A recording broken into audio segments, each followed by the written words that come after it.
Perfect. Okay. Well, I'll get started. Good morning, everyone. My name is Mariah Thompson Carter.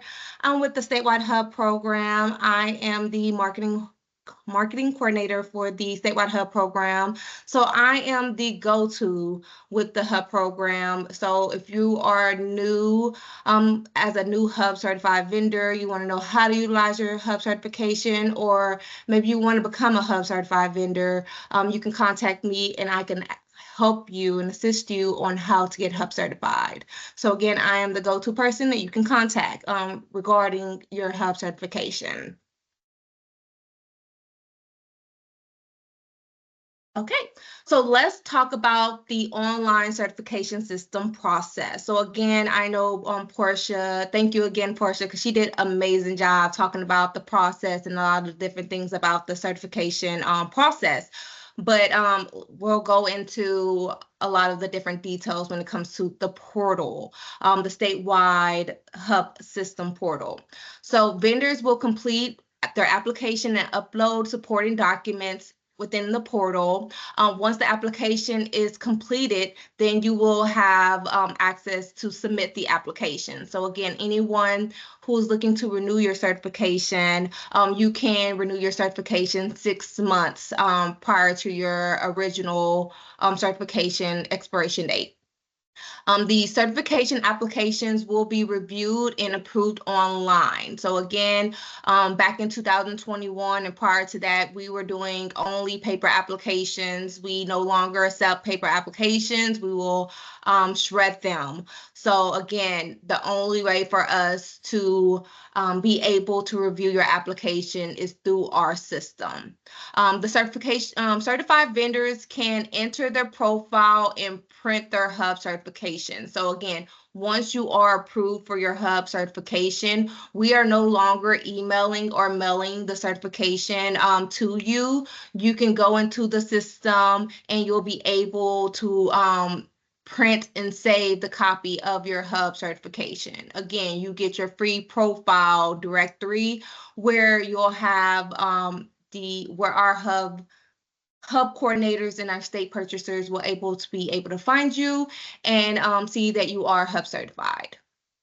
Then you also have where certified vendors can submit a change request to update basic information. So again, if you change your address or need to change your email address or anything like that, basic information, you can go into our system and you can submit a change request.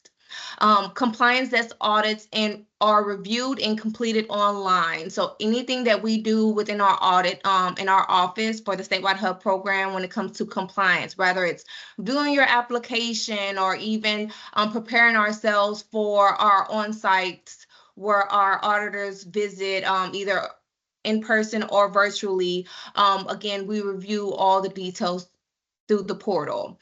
And then also, again, as Portia mentioned earlier today, the certification, once you are certified, again, the certification is free with our office and it's good for 4 years. Okay, so our MOA partners. I know a lot of you might have questions of what's the difference between certifying with the comptroller's office and with one of our MOA partners, and then maybe who are our MOA partners. So what does MOA stands for? MOA stands for Memorandum of Agreement. So we have 12 Memorandum of Agreement organizations that we have partnered with to certify qualifying vendors with the HUB certification.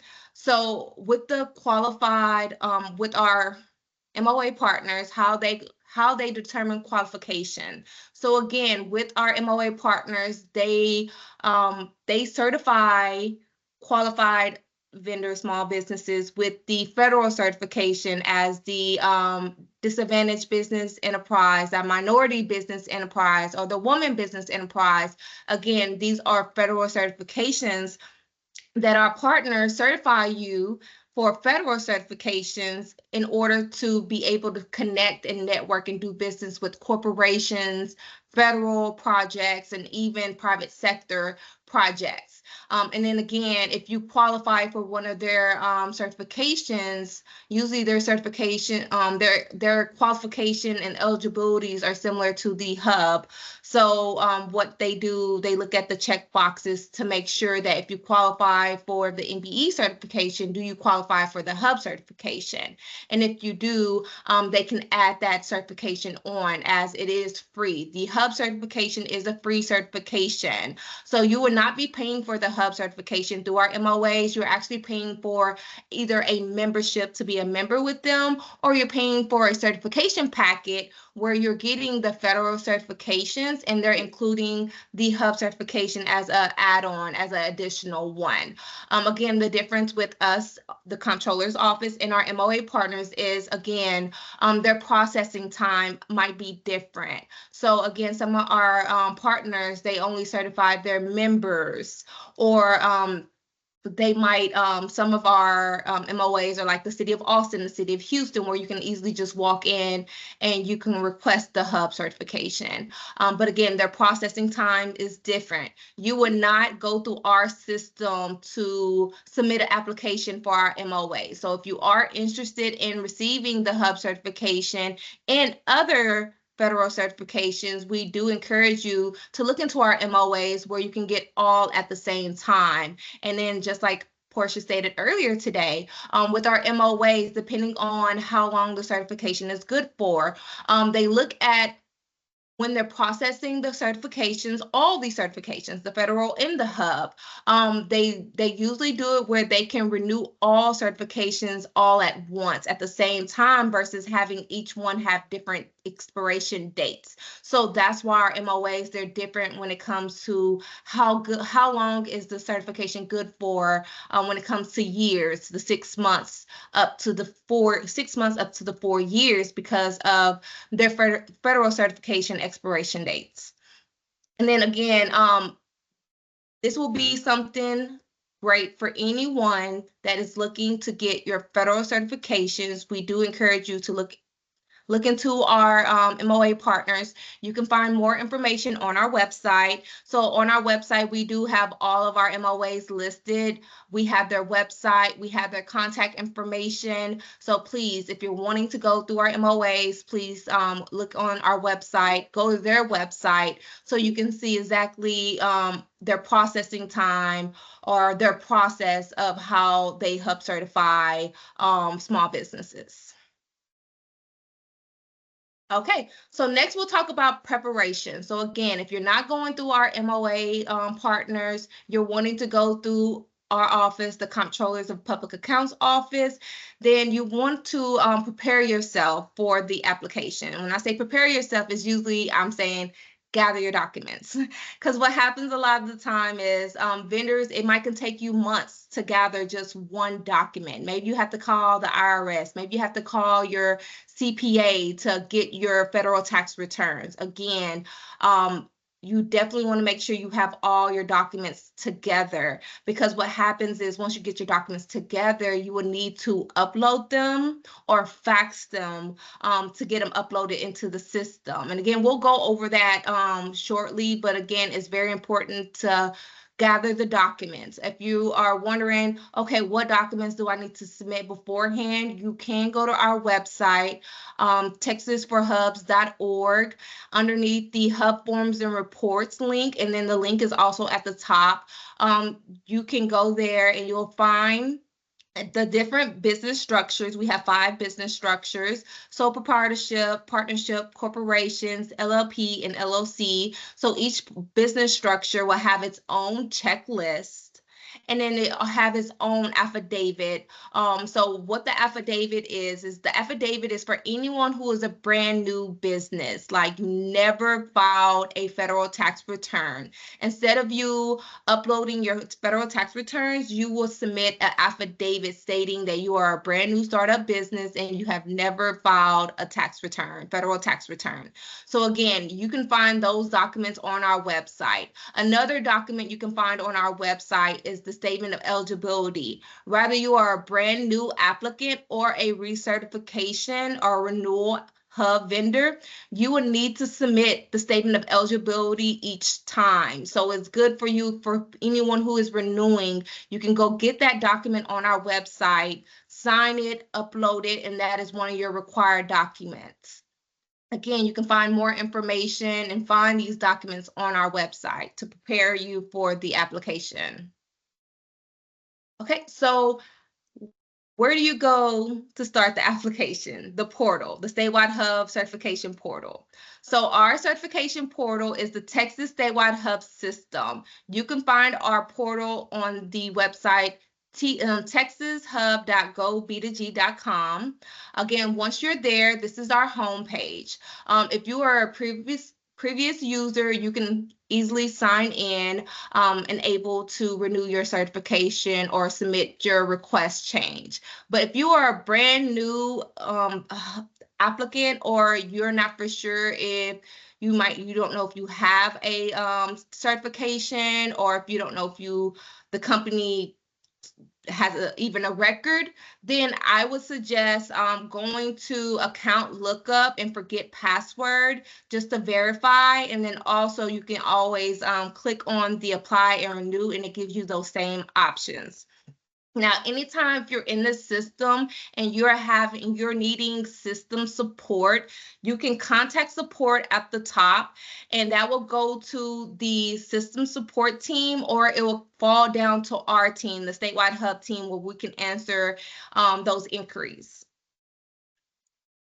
Okay, so again, once you go into that login or apply and renew section, again, it gives you the same options of logging in or looking up your account, or even to create a new account. I always like to stress that a lot of the vendors don't know that they already have a account for a system account or a system record. When you have a system record, that does not mean that you have a HUB certification. That means that our system picked you up because you were certified through another certification agency. Maybe you signed up with sam.gov and it pulled the information. So it could be a lot of different scenarios of why we already have your company's vendor file or record in our system. But because, again, you have that record, that system record, doesn't mean that you actually have a HUB certification.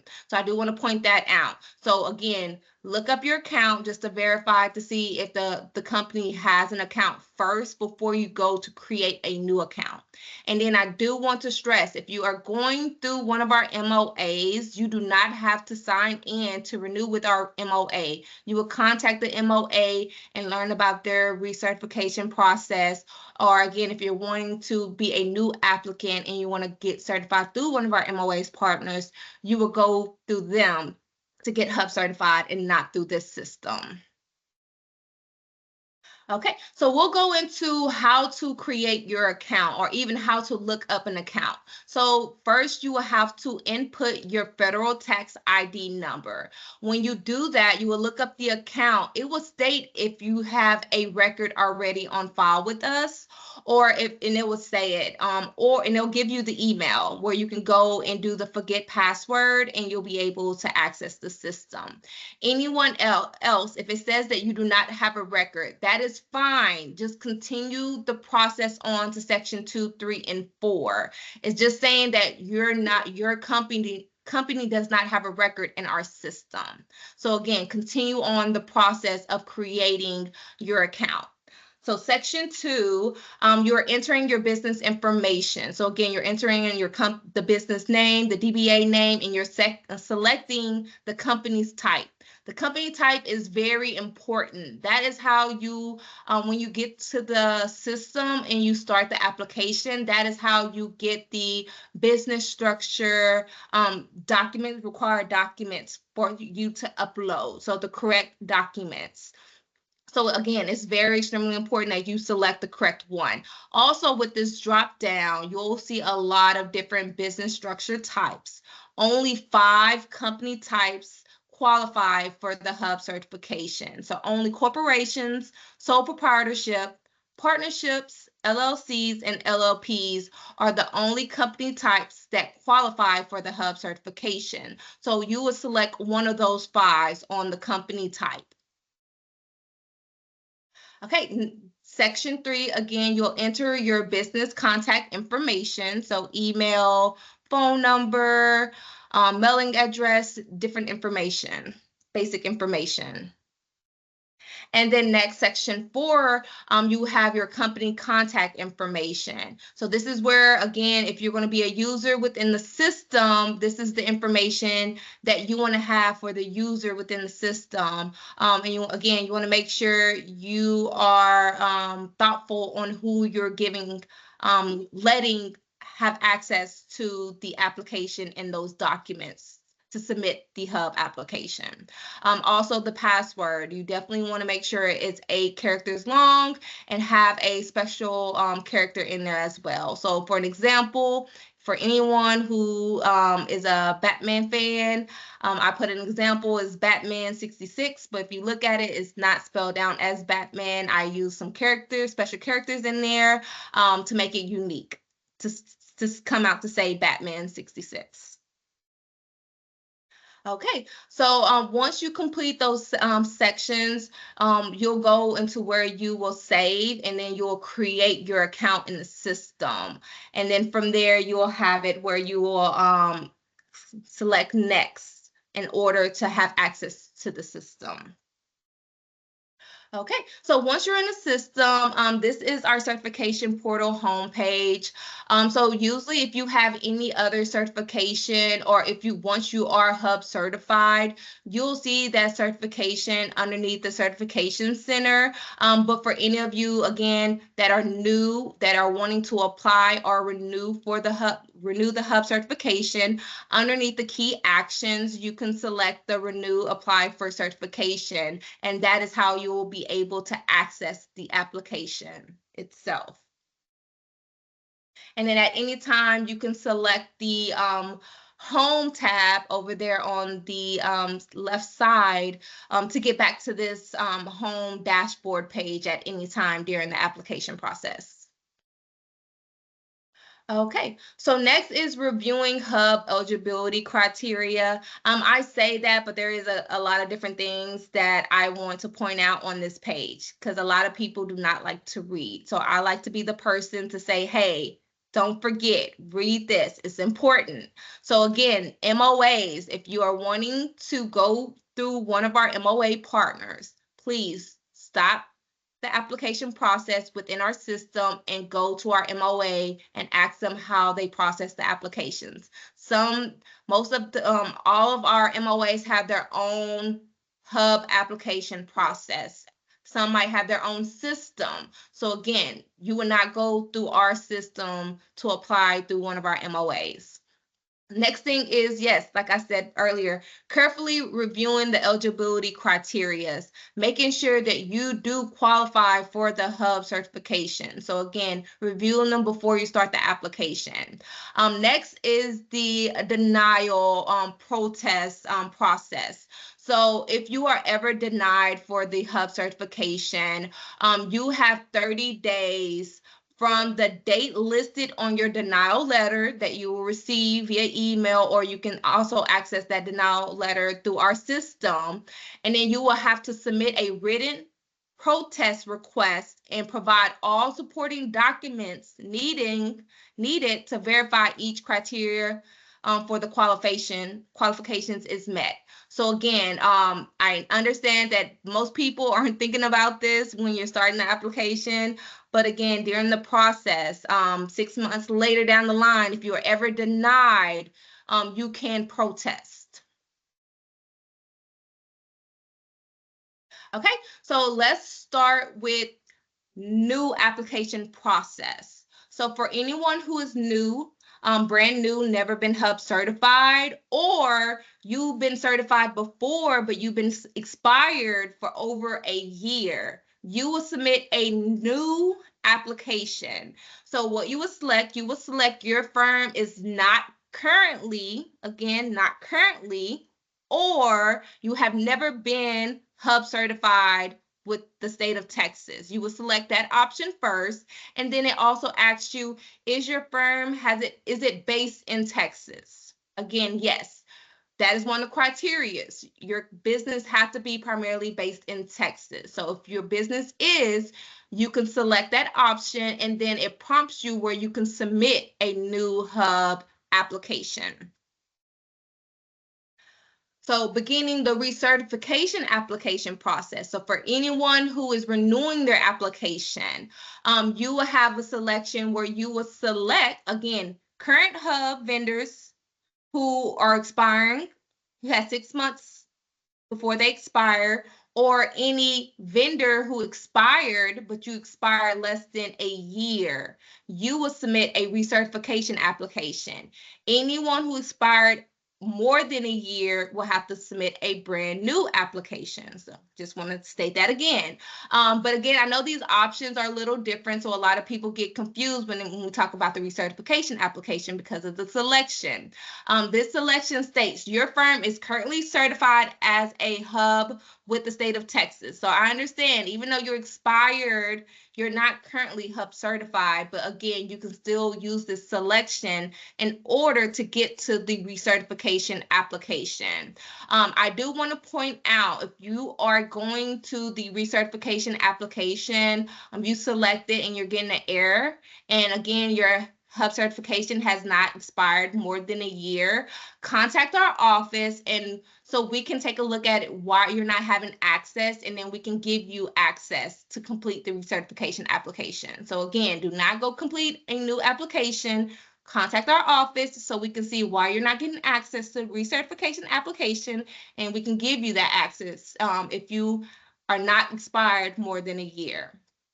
For any of you that are currently HUB certified and you need to change your information and update your information, again, you can submit a change request form. Only thing is that if there is any change with ownership, you need to report that to the Texas Comptroller's Office or your MOA as soon as possible so we can determine if the company still qualifies. So again, the company still qualifies, but does the owner qualify?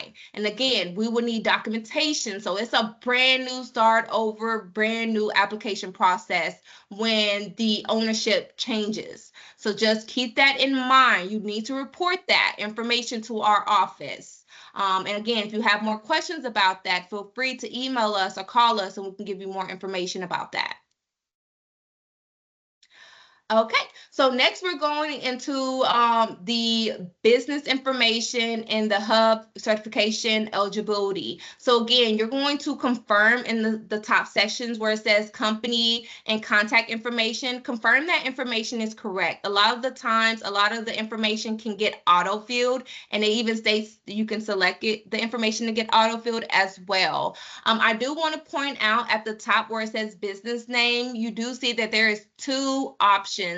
One option is that you're selecting that, okay, you're wanting to certify for your business, or you can certify for submit an application for a different firm. So we get this a lot. And I just want to kind of give a few different examples of how that part comes into play. So we do get a lot of vendors that have a DBA name and they want to get their DBA HUB certified as well. But the DBA name is under the same EIN number, that it falls under that same umbrella underneath the same EIN number. That is fine. You can apply for the DBA to have its own HUB certification, That's fine. It will be all one profile with just 2 different certifications, but you will have to submit a brand new application for that DBA business. So again, when you come into the system, you would do this applications for a different firm, and then you will put your DBA name. Also, we have it where some companies, previously they were sole proprietorship when they first got HUB certified. Now they are a LLC. Again, you will need to submit a brand new application, and then you will have to change that company type to sole proprietor to LLC. So again, it's very important to select the correct company type.